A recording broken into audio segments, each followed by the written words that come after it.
Shalom, bienvenidos a Vía Haftaj Israel, una frase hebrea que significa amarás a Israel. Esperamos que se queden con nosotros durante los próximos 30 minutos, ya que nuestro maestro, el Dr. Baruch, nos compartirá una enseñanza expositiva de la Biblia. El Dr. Baruch es profesor titular del Instituto Zera Abraham, con sede en Israel. Aunque todos los cursos del instituto se imparten en hebreo, el Dr. Baruch se complace en compartir este video semanal en inglés con doblaje al español. Para más información, por favor, visítenos en amarazaisrael.org. Aquí está Baruch y la lección de hoy.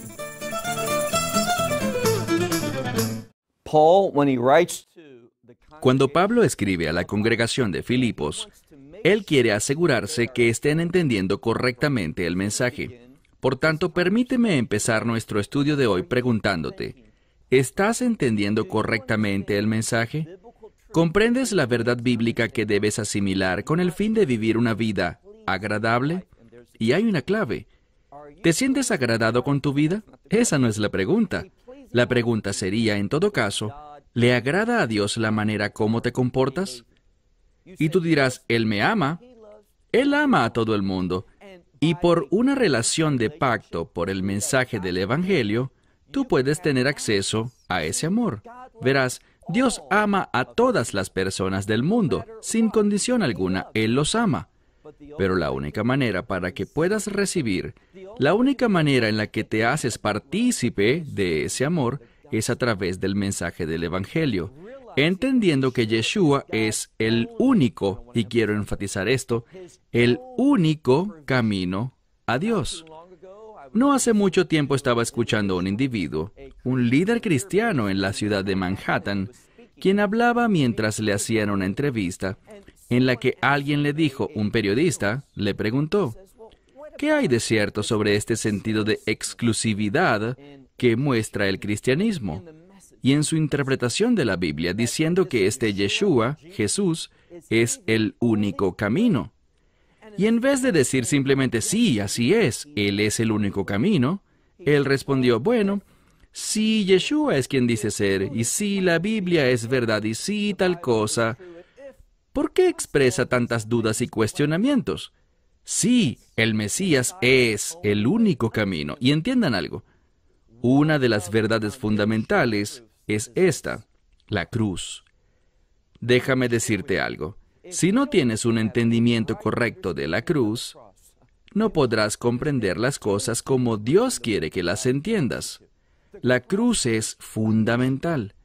Y si hubiese cualquier otra manera, lo diré de nuevo, si existiera cualquier otro mecanismo que nos permitiera entrar al reino de Dios y encontrar el perdón de los pecados, cualquier otra manera que no fuera la cruz, ¿sabes qué significaría eso? Significaría que el Mesías murió en vano.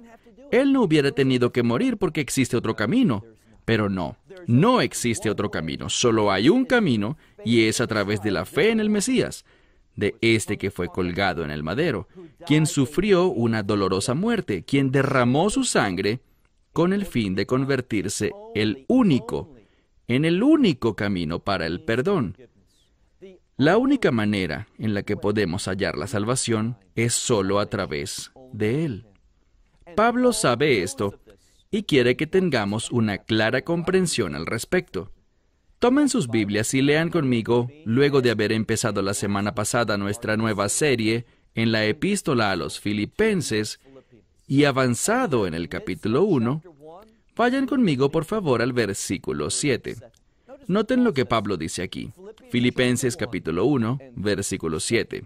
Él dice, así como resulta correcto para mí pensar, es correcto para él pensar de este modo, por lo que debemos preguntarnos, ¿estamos pensando de la manera correcta? Eso es fundamental.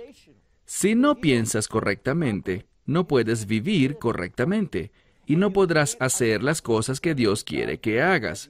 Entonces, él escribe aquí, mira de nuevo, así como resulta correcto para mí pensar de este modo a favor de todos ustedes. Un término que es vital que entendamos correctamente en la Biblia, pero especialmente en el libro a los Filipenses, es este término a favor. Lo que quiero enfatizar es esta verdad bíblica. Comentamos la semana pasada y veremos evidencia esta semana que Pablo está en prisión. Está en cadenas. ¿Por qué? Por su fe en el Evangelio, por decir la verdad. Y lo que Pablo está diciendo aquí es que sus oraciones, sus pensamientos, sus preocupaciones, sus objetivos no se basan en sí mismos, sino que, en cambio, él habla a favor de todos ellos. De hecho, dice, por cuanto los tengo en mi corazón a ustedes. Piensen al respecto. Pablo habla y confiesa. ¿Qué está en mi corazón? Y responde, ustedes, hablándole a esta congregación. Pero déjame asegurarte algo, que lo que Pablo estaba haciendo no era solamente para una congregación particular en determinada ciudad, sino que Pablo estaba pensando de una manera mucho más global en ese momento. Él entendía que su vida, sus palabras, sus mensajes hablados y escritos, todo tendría implicaciones eternas. Debes entender esto. Asegurarte que no estás viviendo con un enfoque temporal, que tu vida no atiende solo los asuntos de esta tierra. Vive de un modo que las cosas en las que usas tu tiempo, que aquello en lo que te estás invirtiendo, todos tus recursos, todo lo que haces, tenga consecuencias eternas, que impacten a la gente no solo aquí por un momento, sino por siempre y siempre. Pablo entendía la importancia de su ministerio. Y por tanto, ¿sabes lo que recibió? Lo leeremos más adelante. Pablo es alguien que al servir a Dios, al considerarse a sí mismo, como vimos la semana pasada, como un esclavo del Mesías, no se avergonzaba de eso, porque servir al Mesías es una fuente de alegría, de un gozo increíble, una paz que te brinda seguridad. Pablo dice, y su preocupación es que esta gente en Filipo piensen de este modo. Así que mira de nuevo, dice, como es correcto, es justo para mí pensar esto a favor de todos ustedes, porque, dice, los tengo en mi corazón a ustedes. Y también habla de algo que nos brinda la evidencia de que está en prisión, que está encadenado, tanto en mis ataduras o en mis cadenas, y también por la defensa de que, bueno, él está allí por defender el Evangelio. Y de nuevo, hagamos una pausa y entendamos algo. Nosotros nos acercamos a un tiempo, de hecho, en gran parte del mundo ya es una realidad. Se acerca un tiempo, y en muchos lugares ya se inició, cuando el mensaje del Evangelio será atacado. En vez de estar agradecidos por la salvación que Dios ha provisto, la gente mira la verdad bíblica hoy y dicen, eso me parece tan estricto, son tan exclusivistas, es una especie de intolerancia espiritual, fanatismo, es lo que escuchamos hoy. Por tal razón, muchos cristianos, y hablo de gente que va a la iglesia, se está desviando de las doctrinas, y recuerden lo que mencioné la semana pasada. Existe innegablemente un movimiento opuesto a enseñar la doctrina bíblica, la teología correcta, entre las iglesias en la actualidad, especialmente en las conocidas mega iglesias. Y muchos me preguntan, ¿estás en contra de las mega iglesias? No es así.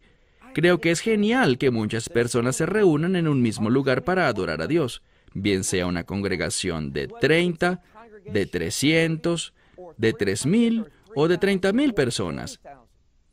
Eso no es lo que importa. Lo importante es qué contenido se le está enseñando allí. He visto teología pobre en congregaciones pequeñas y he visto teología pobre en grandes congregaciones. Del mismo modo, he visto a hombres llenos de Dios hablando la verdad de la Biblia frente a un puñado de personas, semana tras semana.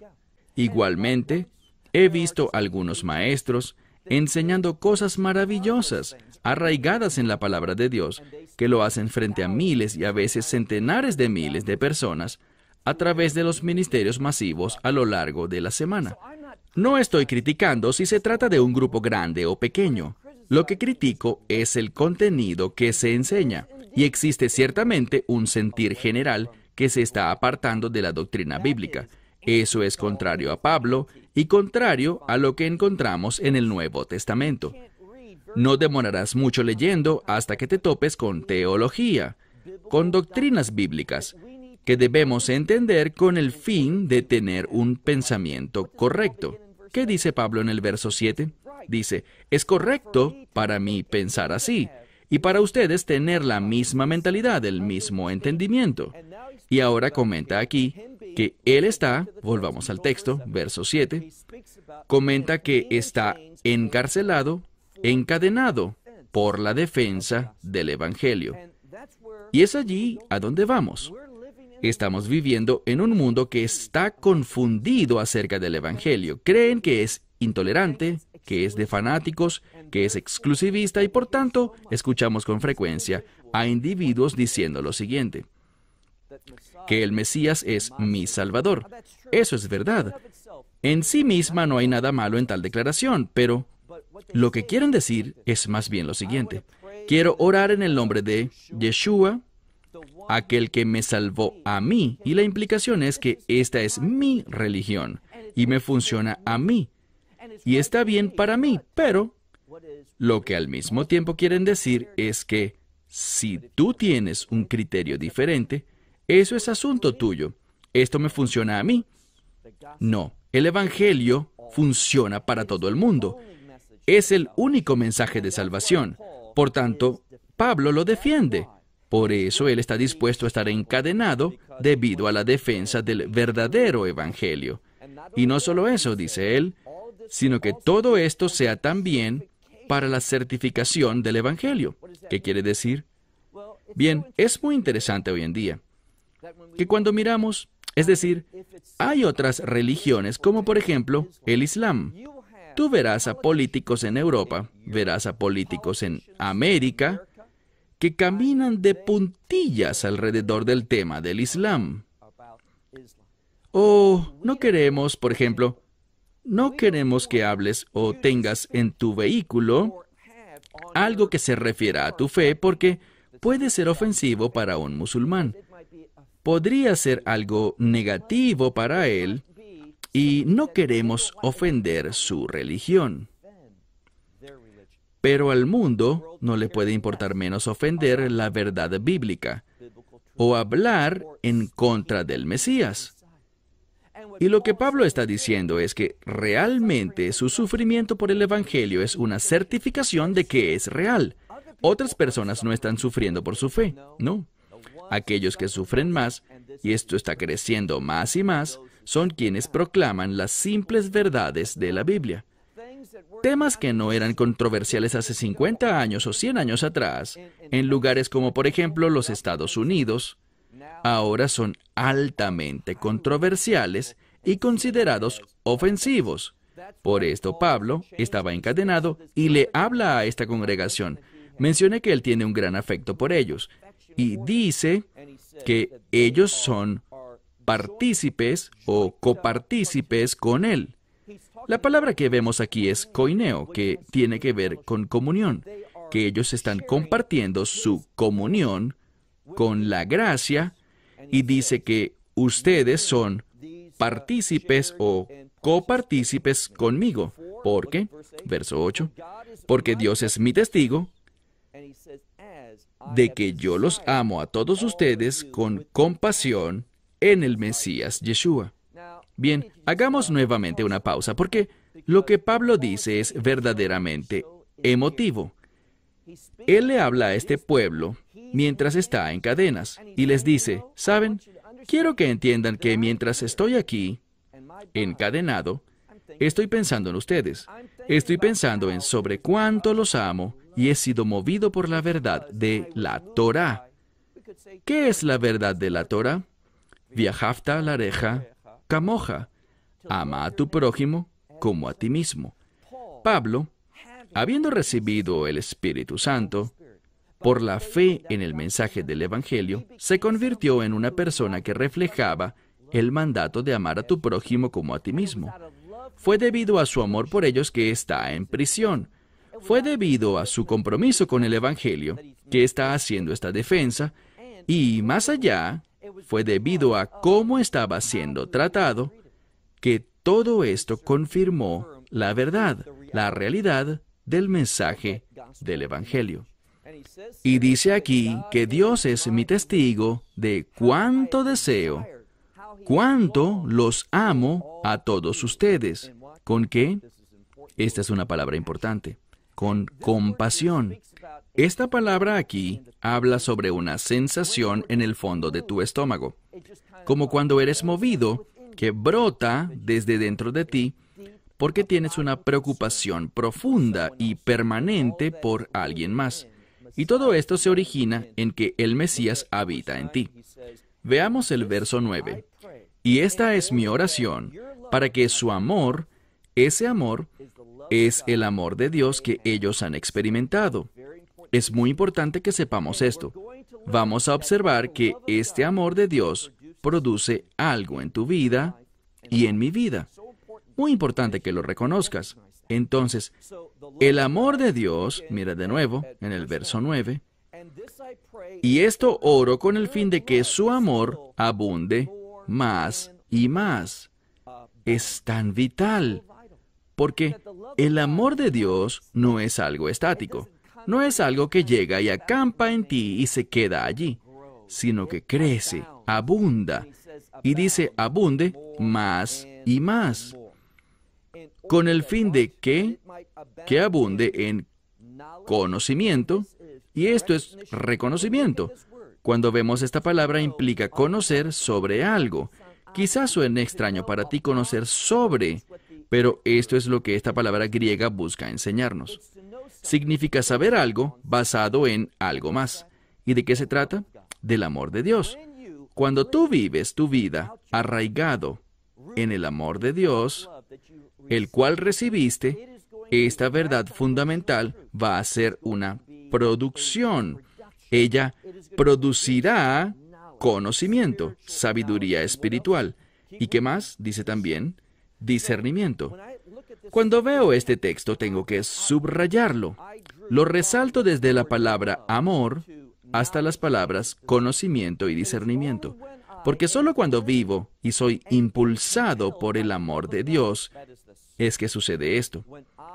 Cuando yo me muevo y me comporto basado en el amor de Dios, me haré receptor de un conocimiento y discernimiento sobrenatural. ¿Cómo se llama eso? Es una manifestación de sabiduría. Dios me da entendimiento para tomar sus decisiones.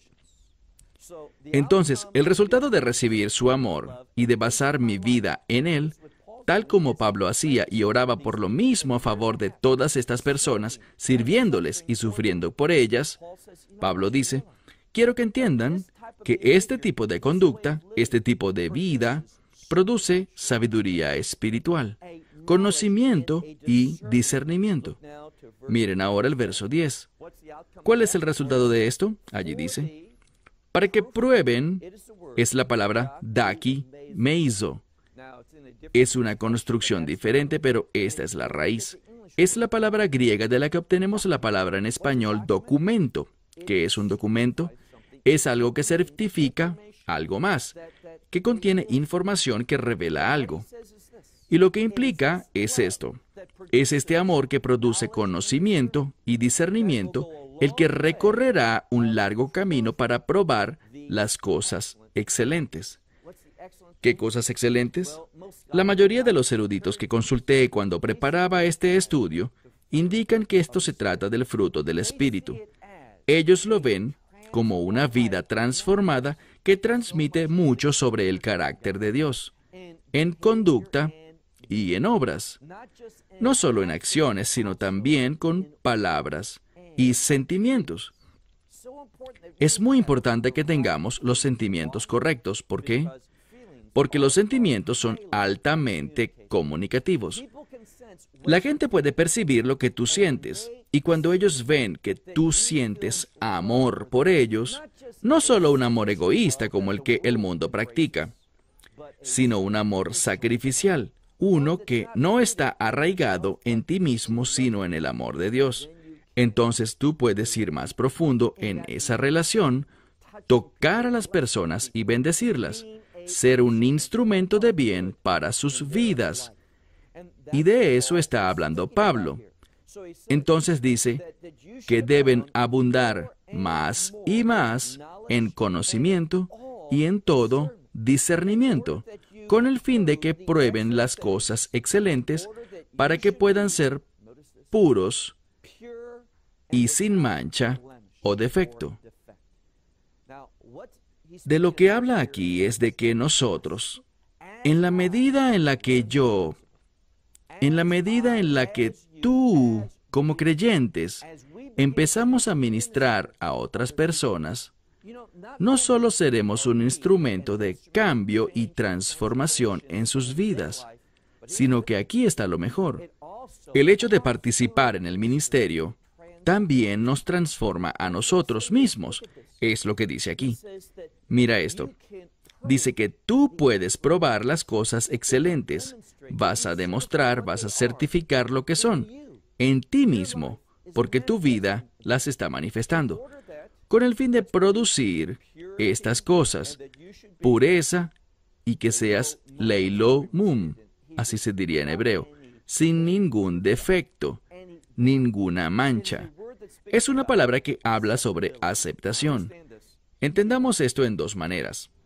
Primero que nada, por la gracia de Dios, la justicia del Mesías es imputada a nosotros. De modo que cuando Dios nos vea con el propósito de entrar al reino de Dios, Él verá no a nosotros, sino la justicia de su Hijo habiendo sido imputada, impartida a nosotros. Esto es para la entrada, para la salvación, y por eso tenemos la seguridad. Yo puedo tener absoluta y total certeza de que voy a entrar al reino de Dios, porque eso no depende de mí.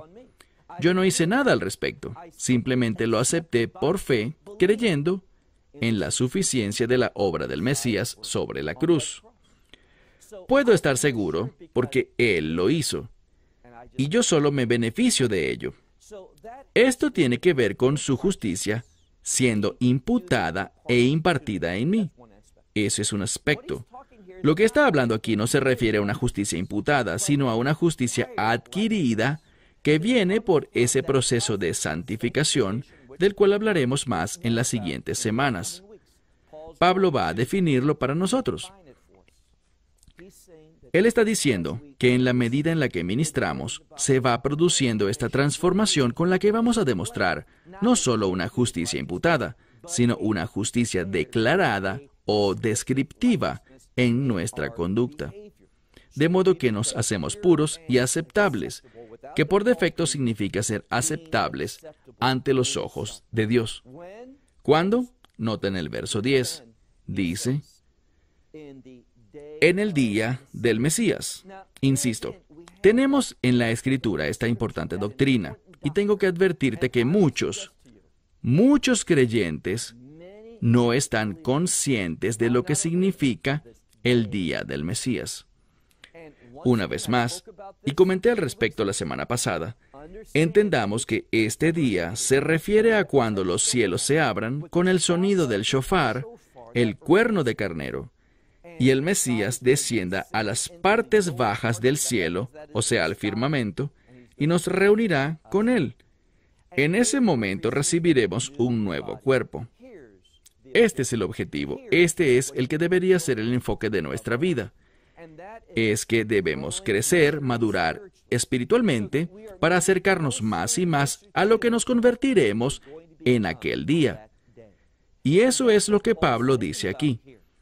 Él está compartiendo, Él está enseñando, Él está orando, está revelando que a través de amar a nuestro prójimo, como a nosotros mismos, si somos individuos a quienes el motivo de todo lo que hacemos es el propósito del Evangelio, esto nos transformará y moverá a un camino de justicia descriptiva, es decir, que nuestras vidas describirán lo que es la justicia, que la gente nos mirará y verá a otros creyentes fieles y tendrán más y más comprensión de que tu vida se ha vuelto un mapa, que tu vida se ha convertido en una fuente de revelación sobre qué significa la justicia de Dios.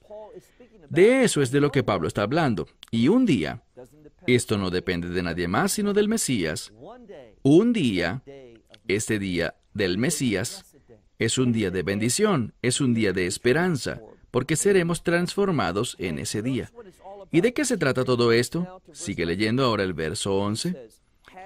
Siendo llenos con el fruto, ese es el deseo. Llenos con el fruto de justicia por medio del Mesías Yeshua. Ahora, nuestra justicia declarada, esa justicia que ha sido imputada a nosotros, es a través de Él.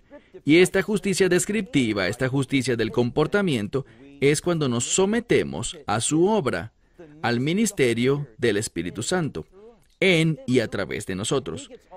Es Él quien lo hace y es Él quien se lleva toda la gloria y la alabanza. Entonces, siendo llenos con el fruto de la justicia por el Mesías, para gloria y alabanza de Dios. Bien, este es el objetivo. Algunos dicen, ¿de qué es de lo que yo debo preocuparme? De lo siguiente, de vivir de una manera que manifieste la gloria de Dios. Hacer esas cosas para que, tal como lo dijo el Mesías en el Sermón del Monte, para que el mundo pueda ver sus buenas obras, y entonces ¿qué? Alaben a su Padre Celestial. Las buenas obras son importantes y de eso está hablando aquí, que hagamos todo aquello que manifieste la gloria de Dios. ¿Qué nos dice eso? Dice que nuestras buenas obras le manifiestan a otros el hecho de que Dios, es decir, el Espíritu Santo, el Espíritu del Mesías, que Él está en nosotros, y que cuando obedecemos, la gloria se manifiesta. Y entiendan esto, existe una relación estrecha entre gloria y alabanza.